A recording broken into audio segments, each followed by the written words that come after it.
آپ نے شاید لیٹ جوائن کیا. Yes. اچھا. سائیکالوجی ایک Greek word psyche and logos ان سے اخذ کیا گیا ہے. سائیکی کا لفظی مطلب ہوتا ہے روح، سول. روح گریک ورڈ ہے سائیکی جس کا مطلب روح یا سول ہوتا ہے. اور جو لوگوس ہے یہ تو آپ کو پتہ ہے، یہ بہت دفعہ یوز ہونے والا ورڈ ہے. Logos mean course of study یا مطالعے کا نام. ٹھیک ہے. تو اب اس کا لٹرل میننگ اس کے کیا ہوں گے سائیکالوجی کے؟ Study of civil. تو شروع میں بھی یہی اس کا مانا جانا تھا لوگوں کا جو سائیکالوجسٹ تھے کہ study of soul is known as psychology. پھر وقت بدلا تو لوگوں نے کہا کہ نہیں، study of mind is known as psychology. تو پھر کہا جانے لگا کہ نہیں جی، جو اسٹڈی آف مائنڈ ہے، ذہن کا علم ہے، اس کو مڈل میں جا کے اس کو جو ہے وہ کہا جانے لگا کہ یہ اسٹڈی آف مائنڈ جو ہے وہ سائیکالوجی ہے. پھر تیسری سٹیج پہ آ کے کہا جانے لگا کہ کانشیسنس کا مطالعہ، اسٹڈی آف کانشیسنس، شعور کا جاننا، شعور کا علم، فہم، ادراک، شعور، اس کو جو ہے وہ سائیکالوجی مانا جانے لگا. اور آج کل systematic study of human behaviour, انسان کے بیہیویئر، رویوں کا مطالعہ کیا کہلاتا ہے؟ سائیکالوجی کہلاتا ہے. یہ لیٹسٹ، یہ ماڈرن، یہ اپ ٹو ڈیٹ جو ہے وہ ڈیفینیشن ہے سائیکالوجی کی. ٹھیک. شروع میں اسٹڈی آف سول، پھر سیکنڈ سٹیج پہ اس کو study of mind, third stage پہ اس کو اسٹڈی آف کانشیسنس، اور ایٹ پریزنٹ اس کو ہم کیا کہتے ہیں؟ Study of behaviour. ٹھیک ہے. تو systematic study of human behaviour is known as psychology. لیکن ہم نے پڑھنا ہے ایجوکیشنل سائیکالوجی. ٹھیک ہے. اب ایجوکیشنل سائیکالوجی کیا ہے؟ سائیکالوجی کی وہ برانچ جس کے اندر ہم سائیکالوجی کے پرنسپل کو لرنرز پہ، بچوں پہ، لرننگ سچویشن پہ یا لرننگ انوائرمنٹ پہ اپلائی کرتے ہیں، تاکہ ہمارے جو بچے کے انوائرمنٹ سے ریلیٹڈ جو پرابلمز ہمیں فیس کرنا پڑتے ہیں ان کا سلوشن ہم نکال سکیں by using psychological principles, theories. ٹھیک ہے. And practices. یعنی ایجوکیشنل سائیکالوجی ایک اپلائڈ کس کو کہتے ہیں؟ جس کو اب کسی پریکٹیکل، جس کا کوئی یوز ہو. تو اب یہاں پہ صاف ظاہر ہے ہم پریکٹیکلی اپلائی کرتے ہیں اس کی تھیریز کو. تو اپلائڈ برانچ آف سائیکالوجی ہے جس میں ہم سائیکالوجیکل پرنسپلز کو یوز کرتے ہیں، ٹیکنیکس کو یوز کرتے ہیں ایجوکیشنل انوائرمنٹ کے اندر to study the human behaviour. تو بچے کو، ٹیچر کے بیہیویئر کو اسٹڈی کرنے کے لیے. اسٹیفن نے کہا کہ ایجوکیشنل گروتھ اور ڈیولپمنٹ آف اے چائلڈ، یہ ایجوکیشنل سائیکالوجی ہے. بچے کی گروتھ اور ڈیولپمنٹ کا مطالعہ ایجوکیشنل سائیکالوجی ہے. اسکینر نے کہا، اسکینر آپ پہلے پڑھ چکے ہیں، اس نے کیا کام کیا ہوا ہے جی؟ شاباش. Behaviour of human being in educational situation, یعنی ایجوکیشنل سچویشن میں ہیومن کا بیہیویئر جو ہے وہ دیکھنا، یہ ایجوکیشنل سائیکالوجی. ریٹس پہ جو ایکسپیریمنٹ تھا، جی ریٹس پہ جو سر ایکسپیریمنٹ تھا اس کا، اسکینر کا. نہیں، بی ایف ریٹس کا اسکینر تو تھا. اس نے پروگرام لرننگ آپ لوگوں کو اگر یاد ہو تو اس نے دی تھی. پروگرام لرننگ جو ہے. کرو اینڈ کرو نے کہا educational psychology describe and explain the learning experiences of an individual from birth to old age. ایک بچے کی پیدائش سے لے کر بوڑھے ہونے تک جو اس کے ڈفرینٹ لرننگ ایکسپیرینسز ہیں نا، ایجوکیشنل سائیکالوجی ان تمام کو ایکسپلین کرتی ہے.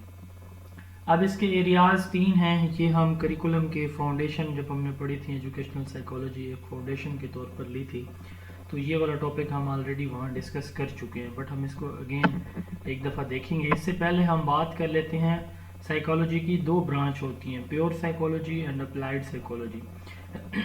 پیور سائیکالوجی کے اندر آپ تھیریز بناتے ہیں، سائیکالوجی کی تھیریز، اور اپلائیڈ سائیکالوجی کے اندر آپ وہ جو تھیریز پہلے بنا چکے ہوتے ہیں ان کو جو ہے وہ اپلائی کرتے ہیں، اپلیکیشن آف ڈیولپ تھیری. جیسے ایجوکیشنل سائیکالوجی جو ہے وہ ایک اپلائیڈ سائیکالوجی ہے، اور جو جیسے ابھی ہم اسی چیپٹر میں پڑھیں گے اس کی ڈفرینٹ تھیریز، تو وہ ساری جو ہیں وہ بیسیکلی پیور سائیکالوجی کی ہیں۔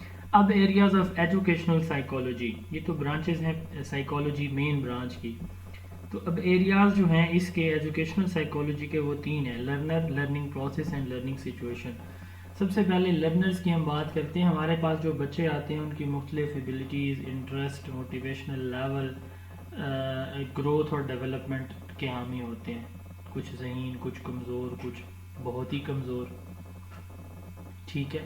تو یہ مختلف صلاحیتوں کے حامل، ان کی گروتھ، ڈیولپمنٹ، ان کی کریکٹرسٹکس، ان کے پرابلمس، ٹھیک ہے، ان کی سکلز، ان کا ایپٹیٹیوڈ، یہ ساری چیزیں جاننا ایک استاد کے لیے بہت ہی ضروری ہوتا ہے۔ تو ایجوکیشنل سائیکالوجی میں ہم سب سے پہلے لرنر کی نیچر، نیڈ اور انٹرسٹ دیکھتے ہیں، ٹھیک ہو گیا، 3 چیزیں۔ اچھا، دوسرے نمبر پہ learning process, the area involves the study of how learning occurs. اب اس میں دیکھتے ہیں کہ لرننگ کیسے ہوتی ہے، نیچر آف لرننگ، یعنی بچہ کس طرح سے سیکھتا ہے، کتنی ڈفرینٹ ٹائپس ہیں لرننگ کی۔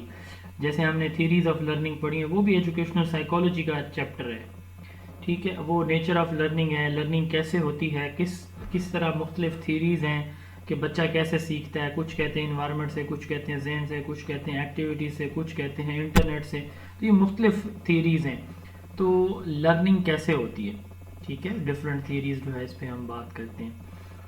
لہٰذا لرننگ سچویشن، اب یہ ہم بات کرتے ہیں لرننگ پروسیس کے بعد۔ یہ ہم نے دیکھ لیا کہ لرننگ جو ہے وہ سوشل پروسیس ہے، کوگنیٹو پروسیس ہے، نیچر سے، نرچر سے، انوائرمنٹ سے ریلیونٹ ہے۔ وہ مختلف تھیریز ہم نے پہلے ڈسکس کی ہوئی ہیں چیپٹر 1 کے اندر، تو اس کے لیے پھر ہم مختلف میتھڈز بھی یوز کرتے ہیں۔ اب لرننگ سچویشن ہمیں یہ کہتی ہے کہ ہم نے کلاس کا اوور آل انوائرمنٹ کس طرح کا رکھنا ہے، ٹیچر سینٹرڈ رکھنا ہے، اسٹوڈنٹ سینٹرڈ رکھنا ہے، کوآپریٹو کولیبریٹو رکھنا ہے، کنسٹرکٹیو رکھنا ہے، ڈسپلن کیسے کلاس کا ہوگا، بچوں کو گائیڈ کیسے کیا جائے گا کلاس کے اندر، ان کی اسیسمنٹ کیسے کی جائے گی، کلاس روم کو مینیج کیسے کیا جائے گا، یہ ساری لرننگ سچویشنز کے اندر آتی ہیں۔ لرنر میں ہم بچے کو دیکھتے ہیں، لرننگ پروسیس میں ہم یہ دیکھتے ہیں کہ بچہ سیکھتا کیسے ہے، ٹھیک ہے، وے، میتھڈ دیکھتے ہیں۔ اینڈ لرننگ سچویشن میں ہم دیکھتے ہیں کہ کس طرح کے ماحول میں سیکھتا ہے، ٹیچر کنٹرول ماحول میں، اسٹوڈنٹ کنٹرول ماحول میں، دونوں کے کوآپریٹو کولیبریٹو ماحول میں۔ یہاں تک ہے جی ایریاز آف ایجوکیشنل سائیکالوجی، یہ آپ آلریڈی ویسے پڑھ بھی چکے ہیں۔ نیکسٹ ہمارا ٹاپک ہے اسکوپ آف ایجوکیشنل سائیکالوجی۔ کوئی بتا سکتا ہے اسکوپ اس کا اپنے الفاظ میں، ان پوائنٹس کو دیکھے بغیر؟ شاباش جی، کوئی نہیں بتا سکتا، سارے نکمے سر اسکوپ نہیں سر، اسکوپ کا مطلب یہ ہوگا نا کہ سائیکالوجی کو ہم کہاں کہاں پہ استعمال کر سکتے ہیں، یعنی اس کا کیا ریکوائرمنٹ، وہی بتا دیں، یہی ہوگا نا جو بھی ہے آپ کو جو سمجھ لگی ہے یہ بھی میں بتاؤں تو پھر جواب بھی میں نہ بتا دوں۔ سر انڈیویجول ڈفرینسز ہیں ان کے بارے میں لرننگ سر، لرنر کو ہم امپروومنٹ کے لیے ہم اس کو یوز کرتے ہیں، لرننگ انوائرمنٹ کو امپروو کرنے کے لیے کرتے ہیں، ٹیچنگ ٹیکنیکس ہو گئی، ٹیچنگ میتھڈز ہو گئے، تو مینس کی اب تین تو یہی سکوپ ہے اس کے۔ لرنرز کو ہم اسٹڈی کرتے ہیں، لرننگ پروسیسز دیکھتے ہیں ڈفرینٹ، لرننگ انوائرمنٹ ڈفرینٹ دیکھتے ہیں، 3 تو یہ ہو گئے۔ چوتھا آپ نے پچھلے چیپٹر میں ابھی پڑھ کے آئے ہیں، 2 دن پہلے آپ نے پڑھا ہے کہ یہ ایک امپورٹنٹ فاؤنڈیشن بھی ہے کریکولم بنانے کی، ٹھیک ہے۔ تو 4 تو سمپلی یہی ہو جاتے ہیں، تو یہ تو آسان ہو گئی بات۔ تو انڈیویجول ڈفرینسز اور ان کے لرننگ سٹائل ہمیں پتہ چلتا ہے ایجوکیشنل سائیکالوجی سے۔ بچے کے بیہیویئر، نیڈ، انٹرسٹ، کیپیبلٹیز ہم دیکھتے ہیں۔ کلاس روم کو مینیج کرنے کے طریقہ کار ہم اسی میں سے دیکھتے ہیں۔ ہم یہ دیکھتے ہیں کہ فلیکسیبل اور ہیٹروجینیس انوائرمنٹ یا کانٹینٹ ہم نے کیسے بنانا ہے۔